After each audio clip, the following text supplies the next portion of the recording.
Olá, mais um vídeo e hoje o vídeo é uma análise psicológica do filme Joias Brutas. Este filme está disponível na Netflix. Eu quero começar essa análise com uma frase do filósofo Pondé, que já dá um preâmbulo para esse vídeo, que é, abre aspas, a forma como as pessoas veem a realidade é moldada por certos parâmetros relativos. Fecha aspas. A montagem desse filme tem um ritmo muito frenético, que é como um marcador do mundo interno do protagonista, que é o Howard Ratner, que é interpretado pelo Adam Sandler. Tem algumas cenas que me lembram até um suspense psicológico e que fazem a gente levantar hipóteses sobre as atitudes ambíguas de alguns personagens.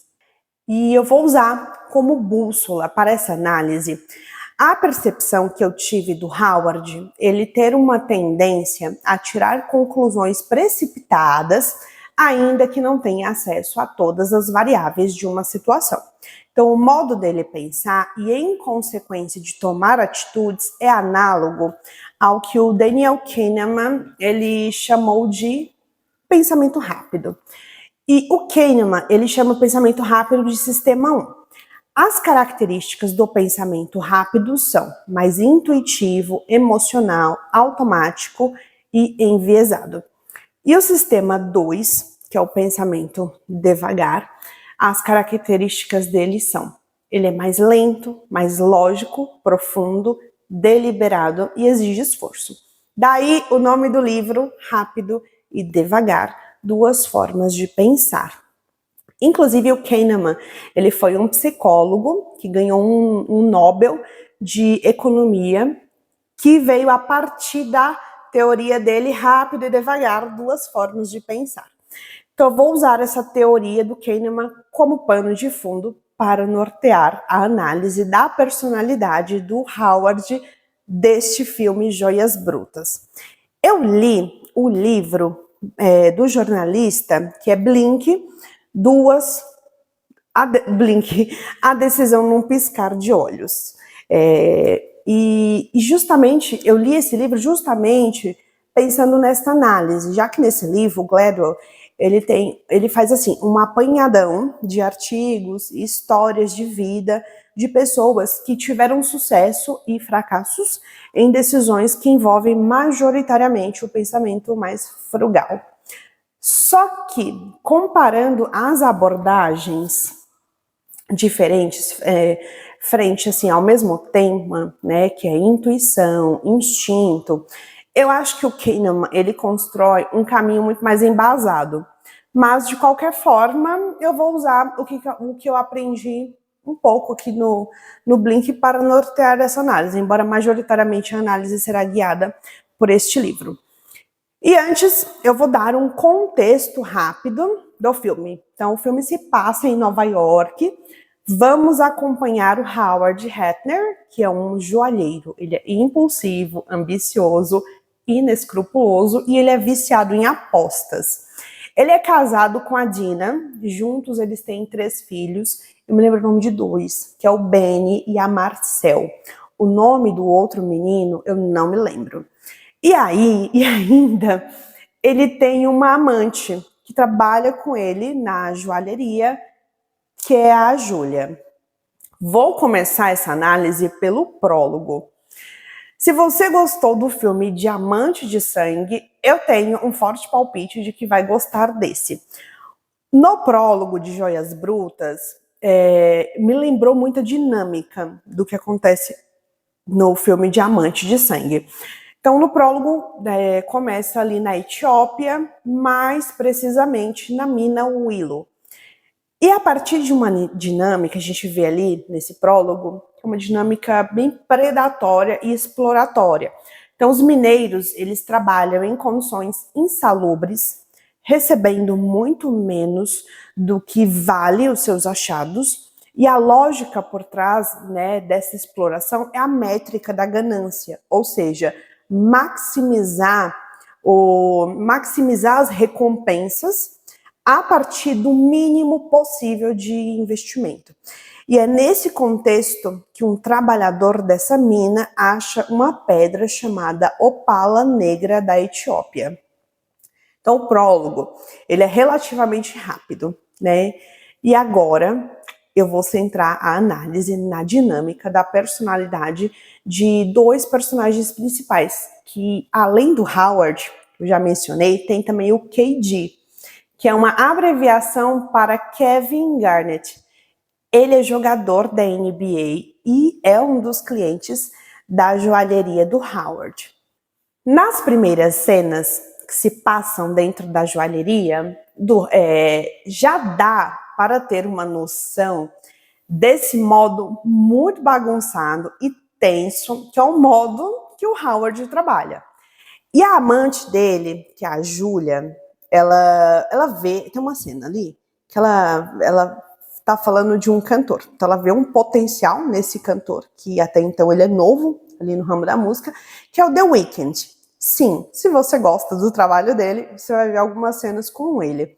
Então Howard, ele penhora um acessório, que é um colar, que tem o Michael Jackson numa cruz, e essa representação do Michael Jackson ali na cruz, no colar, tem um acabamento em diamantes. Daí, a partir do palpite da amante de que o The Weeknd tem potencial, e o Howard é viciado em apostas, então ele começa a apostar, ele começa a pensar que provavelmente esse cantor vai ser um sucesso. E aí, de algum modo intuitivo, o Howard ele juntou mais um, que na cabeça dele deu $23.500. Esse foi o valor que ele recebeu pela penhora de uma joia que nem pertencia ao The Weeknd. Depois, no filme, a gente vai ficar sabendo que tinha um cara X, ali do show do The Weeknd, que ele estava pedindo ajuda ao Howard para vender o acessório ao The Weeknd. Então, o Howard, ele não tem lá muitos escrúpulos e por esse motivo, assim, tudo é possível, desde que ele consiga dinheiro. E depois eu vou falar mais sobre o fato de que não é só sobre dinheiro, né? Há outros reforçadores emocionais em jogo. Então, a trama gira em torno da pedra, que é a opala negra da Etiópia. Segundo Howard, ela é muito difícil de se encontrar, e eu pesquisei sobre essa pedra e é verdade. Ele fala que ele teve um investimento ali de 17 meses para a obter. O detalhe é que essa aquisição veio a partir de um aparente contrabando. E a embalagem marqueteira que o Howard usa para a venda é embalar uma pedra em uma narrativa que vai assim nessa linha. Ele fala que tem toda uma mitologia das cores na pedra, porque dá para ver o universo dentro delas. Assim, mais precisamente nas palavras do Howard marqueteiro. Ele fala, abre aspas, os dinossauros olharam para ela há 110 milhões de anos, no mínimo. Fecha aspas. Fonte, vozes da cabeça dele. E aí o KG é o jogador de basquete que eu falei lá atrás. Ele é muito supersticioso. E aí ele entende que a opala é algum sinal. Agora eu vou dar um contexto da situação atual do KG para a gente entender como ele chegou nesse raciocínio. Porque dizer só que ele é supersticioso não responde quase nada. Então ele tem 36 anos e as pessoas dizem que ele está ficando muito velho para jogar. E um detalhe sobre o KG é que ele está interpretando ele mesmo, né? E de fato, ele foi mesmo um jogador de basquete. E de fato, na vida real, ele tem esse nome, o ator. Então, por associação, ele está disposto a acreditar que o que ele precisa está fora, né? Já que pensando no contexto, o dentro, como assim, idade, é uma característica desfavorável para ele continuar jogando. Então, se ele não pode controlar fatores como a própria natureza, ele tenta controlar outros fatores, como a ressignificação de uma crença, que na narrativa que ele se conta vai o impulsionar a partir de um objeto fora. Então, ele se conta uma narrativa para ajustar a visão de mundo, que antes assim era mais pessimista, e agora, a partir desse encontro imprevisto com a Opala, o Keiji comprou uma ilusão de compreensão que até de modo mais inconsciente pode estar atrelado ao continente da origem da pedra.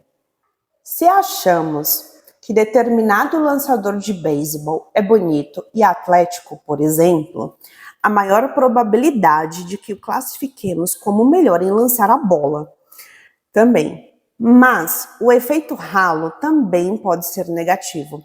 Se acharmos que um jogador é feio, provavelmente menosprezamos sua capacidade atlética. E aí eu vou explicar por que eu trouxe essa citação desse livro. Então, assim, antes, associando com isso aqui que eu trouxe, talvez haja um viés étnico, porque é assim que funciona o sistema 1. Aqui nesse livro que eu trouxe, eu estou falando do sistema 1. Pelo crivo do sistema 2, não há lógica alguma entre alguém ser bonito e competente, mas pela lógica do sistema 1, é perfeitamente possível estabelecer esse parâmetro. Então é esse o grande ponto da personalidade do Howard e do Keiji, né? Haja vista aqui, pensando no viés que eu trouxe, o viés étnico, o Keiji, ele é negro e a pedra foi encontrada na Etiópia, por isso que eu pensei que pode haver esse viés. Mas eu vou além. O contexto em que a pedra foi encontrada foi a partir de uma lógica de exploração. Nas palavras do Keiji, ele se sentiu conectado com a pedra. Nesse sentido, é como se talvez o Keiji, que é um homem que se deixa guiar pela emoção, ele pode fazer uma associação muito inconsciente de que a mesma natureza que lhe concedeu uma oportunidade, então veja, por contingências assim da genética, ele é alto, tem diversos padrões físicos que o favorecem para jogar basquete. Logo, essa natureza foi talvez o que proporcionou a ele uma oportunidade de uma vida melhor. Diferente do padrão dos trabalhadores lá da mina de Etiópia. Vocês entenderam onde eu quero chegar? Foi uma contingência da genética que proporcionou que ele alçasse o sucesso e fosse reconhecido como jogador de basquete. Contudo, na cabeça dele, talvez ele possa pensar que esse pessoal que está ali na mina não teve a mesma oportunidade por fatores que podemos ou não podemos controlar. Então, o fato dele se conectar com a partir do que ele tenta controlar algo fora para mudar a narrativa interna, que ele tá numa vibe meio pessimista, porque tá todo mundo falando que ele tá muito velho para continuar jogando, e aí tem esse viés de aonde a pedra foi encontrada, que foi ali nas minas de Etiópia. No filme não fica tão claro o porquê que ele associou, ele criou uma conexão tão intensa com a pedra. Eu que estou analisando pelo viés étnico. Por quê? Porque o Keiji funciona muito pelo sistema 1. E o sistema 1, ele é extremamente enviesado. Não que o sistema 2 não seja enviesado, também o é. Mas é que o viés do sistema 1, ele é estrutural. Ele, para submetê-lo a um escrutínio, fica mais difícil do que os vieses do sistema 2. Então, voltando aqui também a essa questão do viés, essa mesma natureza que tem o potencial de tirar o que lhe deu ali para o Keiji, né, que é essa questão de ele ter ótimos aspectos físicos para jogar basquete, só que, no entanto, ele tem 36 anos. Então, a natureza dá, mas também tira. E essa questão da idade estar chegando ali para ele e ele ter que se aposentar é abordado no filme de modo direto, ao menos ali por 2 vezes. Mas eu não sei se esse meu palpite do viés racial, ele se sustenta. Aqui no livro, Rápido e Devagar, em que as pessoas são movidas predominantemente por como se sentem, sendo essa uma métrica, fazer algo por como me sinto em relação a este algo, ao invés de o que eu penso sobre este algo. Então, essas pessoas, de acordo com o livro, tendem a fazer escolhas consultando suas emoções. Caso do KD e do Howard. Logo, essa é uma bússola que pode estar enviesada. E aí eu vou dar um exemplo prático dentro do filme, que assim, que é o KD, ele atribuir o fato de jogar bem a uma pedra. E esse raciocínio, ele enviesa muito, porque ele fica muito unilateral. E daí, na lógica interna dele, se ele não tiver essa pedra, ele não jogará bem. Logo, ele vai acabar afunilando, né, as possibilidades, ao não dar uma ênfase no que pensa, em detrimento de dar mais ênfase em como se sente. Então, ele tira da equação o fato de que a trajetória dele há condições biológicas, como já falei, contingências circunstanciais, como, por exemplo, de treino, de disciplina, de motivação, que o levam a ser um excelente jogador de basquete. Só que aí ele foca em demasia em uma relação com uma pedra, que dá ali uma falsa ilusão de que ele pode ter controle. É isso que eu quero dizer com ele afunilar, né, as possibilidades. Porque ele olha para dar muita ênfase em um aspecto e ele acaba deixando na sombra muitos outros, porque ele não consegue os ver como importantes também, que ele conseguiu construir essa trajetória de um jogador bem-sucedido. E eu achei interessantíssimo o quanto o KD ele funciona na mesma lógica intuitiva que o Howard. Só que o contraste é como, a partir da subjetividade inerente a cada um, o mesmo meio, e por meio, entendam, intuição aguçada, atinge diferentes fins. Talvez pela etnia do KD, ele é mais pé no chão. E o Howard, pelo mesmo fator etnia, ele consegue se permitir ser mais ousado. Mas existe também mais um detalhe que os dois têm em comum, além de se moverem com base predominantemente ali na intuição. A não ser para os muito pobres, para quem a renda coincide com a sobrevivência, as principais motivações da busca por dinheiro não são necessariamente econômicas. Para o bilionário, que procura ganhar 1 bilhão a mais, e, na verdade, até para o voluntário de um experimento de economia que busca $1 extra, dinheiro é um substituto para pontos em uma escala de autoimagem e realização. Essas recompensas e punições, promessas e ameaças estão todas em nossa cabeça. Mantemos os olhos zelosamente nesse placar. Elas moldam nossas preferências e motivam nossas ações, como os incentivos fornecidos no ambiente social. Ou seja, eles são viciados na adrenalina. E se mover a partir da adrenalina, da frequência emocional gerada pelos dois extremos no sentido de que, com as apostas que eles fazem, ou eles ganham muito, ou eles perdem muito. E uma outra questão que eu achei incrível no filme é que ele amplia o conceito de vícios em apostas. Porque colocar muita fé em uma ideia, dar muita ênfase em um palpite, é uma outra forma para falar sobre apostas. Nessas apostas, assim, muito doidas, o que reforça o clima tenso do filme, o Howard, ele vai fazendo apostas muito ousadas. Então ele chega a penhorar um anel que ele tem que devolver no dia seguinte, né? E aí ele gosta de apostar porque ele é viciado nesses comportamentos que trazem muita adrenalina. E é importante ressaltar que nesse momento da vida do Howard, as principais recompensas que o mantém nesse rolê transpassam o reforço financeiro. O que me leva a falar sobre assim, uma pergunta que eu me fiz o filme todo.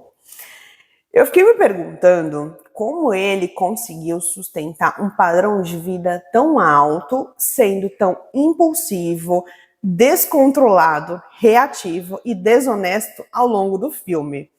Vamos perceber que até a credibilidade dele como pessoa e como profissional está muito comprometida. Então ele faz previsões extremas. E quando meu irmão estava assistindo comigo, né, eu me perguntei, eu fiz essa mesma pergunta pro meu irmão, assisti esse filme 2 vezes. E aí meu irmão falou assim, ou ele ganha muito, ou ele perde muito. E eu pensei, nossa, o Howard é tão polarizado. Mas o que os mantém, assim, principalmente o Howard, o que o mantém nesse jogo perigoso, para além dos reforçadores emocionais, o meu palpite é o que o Kahneman ele chama de linha de base. Linha de base tá aqui. Ele nessa sintonia, o Howard ele fica muito autoconfiante, porque a linha de base dele tem fundamentos alicerçados na intuição. Então, um exemplo é quando ele aposta em um jogo de basquete, ou ele penhora uma joia que não é dele, ou ele manipula o dinheiro de terceiros em um leilão, e a base dele é que ele tem informações privilegiadas, que assim, por falta de uma não combinação com o pensamento mais ponderado e analítico, que é o sistema 2, aqui do sistema devagar, então ele negligencia as contingências. Então, um exemplo de informação privilegiada que negligencia as contingências é que o Howard ele se identificou com o KD no modo de pensar e tomar decisões. Então, se o KD ele comprou a ideia intuitiva de que jogar bem está associado a possuir uma pedra, logo, se o KD tem essa pedra, o Howard, a partir dessa informação, que só ele tem uma informação privilegiada, é a linha de base.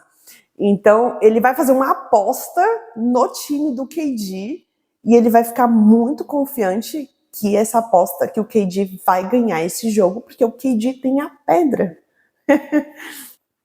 Então, nesse sentido, eles já estão muito além das recompensas financeiras. Eles estão atrás de recompensas emocionais e recompensas cognitivas. Previsões extremas e tendência a prever eventos raros com base em evidência fraca são ambas manifestações do sistema 1, sistema 1 intuitivo. E é natural para o sistema 1 produzir julgamentos superconfiantes, pois a confiança, como vimos, é determinada pela coerência da melhor história que você é capaz de contar a partir da evidência disponível. Atenção! Suas intuições produzirão previsões que são extremas demais e você se mostrará inclinado a depositar excessiva fé nelas. Isso aqui é basicamente um viés de confirmação, que inclusive, assim, de todos os vieses que eu percebi, não foram muitos também. Eu acho que o mais problemático neles ali é realmente o viés de confirmação.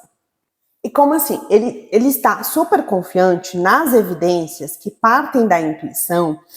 Então, o Howard e o KD, mas principalmente o Howard, ele dá menos peso, para não dizer que ele despreza outras evidências importantes. O Howard é a encarnação da frase popular: não conte com os ovos da galinha. Então, as estratégias do Howard, bem como todo o patrimônio dele, foi construído em cima de um ovo que ele nunca nem viu, mas que tem certeza que a tal galinha não vai morrer nunca.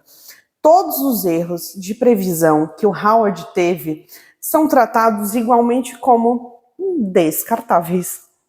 Certamente o Howard, ele não se encaixa no perfil investidor conservador. Ele está tão viciado na adrenalina do alto risco, que proporciona ali os extremos, que ele generaliza situações diferentes. Ou seja, quando ele erra ou quando ele acerta, ele não consegue submeter essa experiência a um escrutínio racional. Ele está sempre movido pela euforia gananciosa da próxima bolada, da próxima bola da vez. Uma parte do filme que eu acho incrível, eu acho esse filme inteiro incrível, mas como eu só posso falar de alguns recortes, eu vou jogar luz na loja do Howard, na joalheria. O escritório é muito bagunçado. E o ambiente em que trabalhamos, bem como a nossa casa, enfim, eles são como uma extensão simbólica que reflete o nosso mundo interno. Pela zona, que é o escritório do Howard, não dá para esperar que a dinâmica interna dele seja lá muito diferente, né? Então fica uma dinâmica como o fora é sempre uma extensão do dentro, o escritório dele no caso. Então, se o escritório dele é caótico, o modo dele se organizar internamente tende a ser caótico. Outro ponto que eu acho interessantíssimo que o filme traz é para falar do mundo, quando vai falar do mundo interno do Howard, só que dessa vez o foco não será nos objetos inanimados ou no espaço, como o escritório dele, mas sim as relações que ele estabelece com as pessoas. Então, Howard, ele é um paradoxo ambulante. Ele está sempre falando com muita gente, o tempo todo. No entanto, ele não está ouvindo ninguém. Outro marcador de ritmo frenético é o uso do telefone. Então, assim, ele tá o tempo todo no telefone e por não ouvir os outros, ele antecede conclusões sem que ele deixe as pessoas terminarem os raciocínios dela. Então ele interrompe as pessoas, ele nunca tá na mesma página que alguém com quem ele está conversando. Em síntese, a atenção do Howard é muito seletiva e muito fragmentada. Ele se comunicando é como alguém que está sempre ouvindo os áudios assim no Zap, só que no número 2. E ele falando também, por vezes, também é como se ele estivesse falando no número 2. Lembram que eu falei lá atrás que esse filme me lembrou muito a história do filme Diamante de Sangue? Então, uma outra frase que me remete a esse filme é uma conversa entre o Howard e o KG. Então, o KG, ele pergunta, né? Ele pergunta, quanto que você pagou por essa pedra? Eu não vou abrir aspas porque eu não estou reproduzindo de modo tão literal, mas no frigir dos ovos é quase literal. E o Howard, ele se esquiva de responder diretamente, embora ele o faça de forma indireta. Então ele fala algo mais ou menos assim, aqueles caras da Etiópia não têm noção do que encontram. Eles não têm nem nível de escolarização adequado. E aí, a partir dessa resposta, que dá para pensar assim num subtexto que é repleto ele está falando de exploração a partir da ganância, que para mim é o que ficou implícito nessa resposta do Howard. E aí o KG, ele continua pressionando, e ele repete a pergunta de quanto que o Howard pagou. E o Howard, novamente, ele se esquiva, só que com outras palavras. Ele responde, ele se esquiva com outras palavras, então tá se esquivando pela segunda vez. E ele fala assim, eu tive custos com transporte, eu tive que pagar alguém para avaliar, etc. E aí o KG continua pressionando. E aí ele vai ficando visivelmente mais impaciente e nervoso. Finalmente, o Howard assume que ele pagou $100 mil pela pedra. E aí está vendendo ao KG por $175 mil. E aí o KG, ele fala um subtexto que eu achei um dos diálogos mais impactantes do filme. O KG responde assim, é algo mais ou menos assim. Ele fala, olha, você nem sabe quanto que o cara que descobriu a pedra recebeu, mas você não acha que tem alguma coisa muito errada com o fato de você ter comprado a pedra por $100 mil e te disseram que você poderia a vender por mais de $1 milhão? O aspecto mais importante dos dois exemplos é que uma escolha definida foi feita, mas você não sabia disso. Apenas uma interpretação veio à mente e você nunca teve consciência da ambiguidade. A dúvida consciente não está no repertório do sistema 1. Ela exige a manutenção de interpretações incompatíveis na mente ao mesmo tempo, o que exige um esforço mental. Incerteza e dúvida são o domínio do sistema 2. A reviravolta é que a Opala não foi avaliada no leilão por assim, nem perto de 1 milhão. E acompanhar toda a estratégia que o Howard vai fazer para contornar esse quase golpe que ele recebeu é uma coisa muito, muito, muito insana. Então, é isso aqui que o Kahneman está falando, basicamente. Então, como ele não sabe todas as variáveis do contexto, ele não toma consciência da ambiguidade, que foi essa ambiguidade que o KD falou. Ele falou, você pagou $100 mil numa pedra. Como que você achou que você poderia vender essa pedra por 1 milhão e pouco? Então, por que ele não tomou consciência dessa ambiguidade? Porque ele estava funcionando no sistema 1. E aí é que o Kahneman fala, incerteza e dúvida são o domínio do sistema 2. Então, como o sistema 1 e sistema 2 no Howard não estão integrados, ele tem sempre, assim, muitas certezas. Essa fala do KD me pegou, né? Eu acho que o subtexto dela conversa com a fala lá do Pondé que eu trouxe, né? Que foi aquela fala, abre aspas. Abre aspas. A forma como as pessoas veem a realidade é moldada por certos parâmetros relativos. Fecha aspas. Então, assim, a escassez é um parâmetro e o valor atribuído será outro parâmetro. E a forma para atribuir valor a um parâmetro é a linguagem associada a uma narrativa, mas que não se descola do parâmetro. Então, aquilo que depositamos mais atenção em detrimento a tantos outros estímulos é o mesmo que dizer assim em caixa alta. Dizer isto é importante. E a definição do que é importante para cada um é muito subjetiva. Então, atribuímos mais importância ao que nos traz uma recompensa. De início, essa recompensa pode ser uma fuga da insatisfação ou algo que maximize o prazer. Eu trouxe esse último aqui por causa do Freud. O Freud fala isso. E aí entra o viés pessoal de cada um. O Howard, ele fica repetindo, generalizando uma estratégia e desconsiderando o contexto. Então, por exemplo, a relação dele com a família está muito desgastada. Ele tem uma esposa e 3 filhos. E até mesmo em casa, ou quando ele deveria estar presente na apresentação de teatro ali da filha, ele está bolando estratégias para maximizar os ganhos e prever uma vantagem. Então, ele não consegue se desligar dessa rotina frenética. E isso se reflete na montagem das cenas do filme. É incrível! Sério, assistir esse filme é prender a respiração a cada segundo. É como estar dentro do Howard. E, ao mesmo tempo em que estamos o vendo de uma perspectiva distanciada. Eu achei a montagem desse filme insana de boa, muito boa. Julgamentos preditivos, por vezes, costumam ter por base tabelas de dados, cálculos, análises e resultados. Isso, aparentemente, os 2 sistemas, o 1 e o 2, segundo Kahneman, eles conseguem fazer.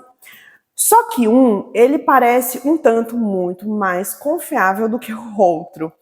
Assim, mas o melhor dos mundos seria associar essas 2 formas de pensar.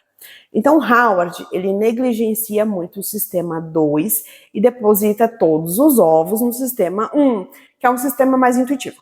E o Kahneman, ele nos mostrou que esse sistema é muito mais enviesado do que o sistema 2, que é mais racional.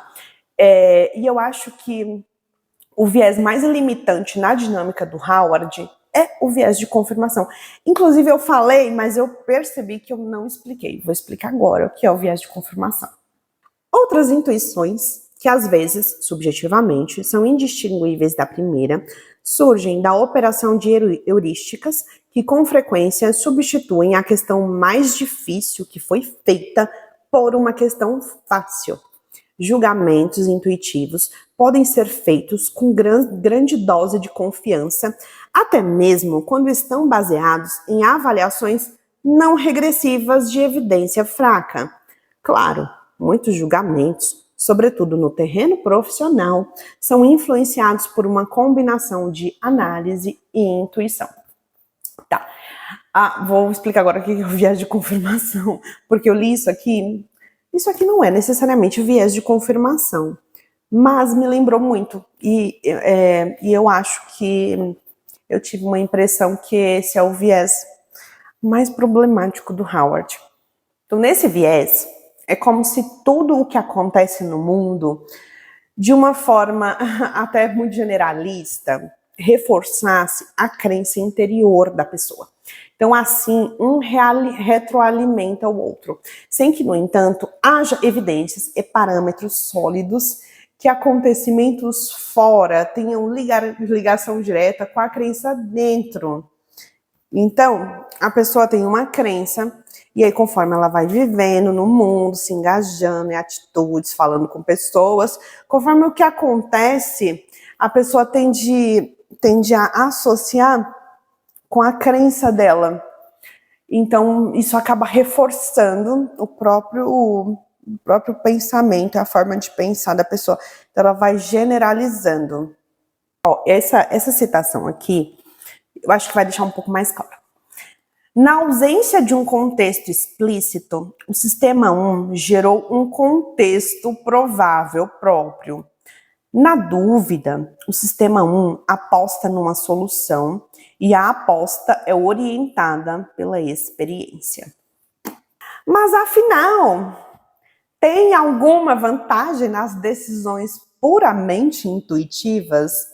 Olha, eu aprendi neste livro do Malcolm Gladwell que como elas são análogas aos instintos, então decisões muito intuitivas são indispensáveis literalmente, naquelas situações em que não tem margem para ponderação racional.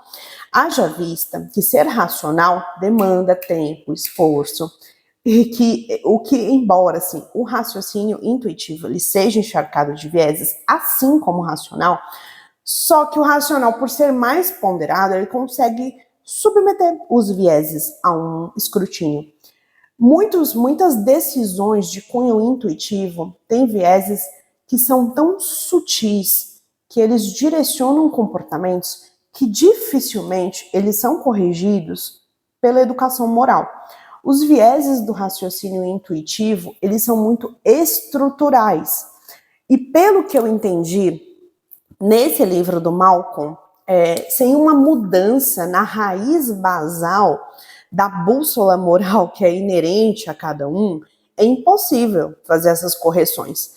Aqui no exemplo, para ser um pouco mais concreta, o Malcolm ele cita muitas pesquisas e aí a gente percebe muitas pessoas influenciadas por um viés que nem elas, se você perguntar, nem elas percebem que elas têm, que é de um viés de preconceito estrutural. E aqui tem dois nas pesquisas, que é o racismo e a misoginia. Então são dois vieses estruturais que ele percebeu que influenciam muito a tomada de decisões mais intuitivas. Só que se você perguntar por que uma pessoa fez aquela escolha, ela não consegue te falar, nossa, é porque eu sou preconceituosa. Não, racionalmente as pessoas não se acham preconceituosas, porque este é um viés que não é racional, é um viés estrutural, porque nossa sociedade está alicerçada em crenças que aparentemente parecem bobas, piadas, algumas que parecem bobas, tipos de falas estereotipadas, mas que vem de uma nuance de diminuição, né, de uma condição do outro, seja uma condição de raça, seja uma condição de sexo, como acontece na misoginia. Então, é isso. Eu aprendi muito isso com esse livro. Inclusive, quanto viés tem esse livro, eu achei interessantíssimo. E em relação a vieses, eu sou muito pessimista em relação a mudanças duradouras com embasamento unicamente na vertente moral. É neste sentido que eu sou pessimista. Se a gente for pensar em estratégias que tenham como única base moralismo. E eu tenho uma linha de raciocínio que é mais ou menos assim. Submeter um comportamento instintivo a uma regra moral é como submeter um velho ancião aos desejos de uma criança que acabou de balbuciar. Velho ancião é análogo a instintos e criança balbuciano é análogo à moral. Então, a linguagem é uma evolução, tá aqui, ó, muito recente, se comparada a outras aquisições comportamentais selecionadas para a sobrevivência da nossa espécie. Então, ou seja, para a linguagem dar conta dos problemas, assim, muitas gerações ainda vão ter que comer assim muito feijão com arroz. Outra coisa que eu aprendi com o Blink é que não há garantias de nada. O que há é talvez uma redução de danos. Logo, o mundo ideal, e eu nem gosto de ficar falando de mundo ideal, mas tá bom, é submetermos nossos vieses a um escrutínio e usar a intuição como aliada da racionalização, ao invés de nos engajarmos na dúvida, que eu considero pouco produtiva, que é a dúvida da polarização. O que é melhor, intuição ou razão? Então, a intuição não é melhor do que a razão, assim como a razão, em demasia, não deve ser usada para suprimir a intuição. O que talvez precisamos seria da integração dessas duas formas de pensar associadas ao contexto. Então, eu gosto de trazer contexto. Não entenderemos alguém se descolarmos nossa percepção da pessoa descolada do contexto, sem levarmos em conta o contexto. Bom, essa foi minha conclusão aqui, com base na leitura destes 2 livros associadas à minha percepção deste filme. Mara, por sinal, tem no Netflix. Assistam. É isso.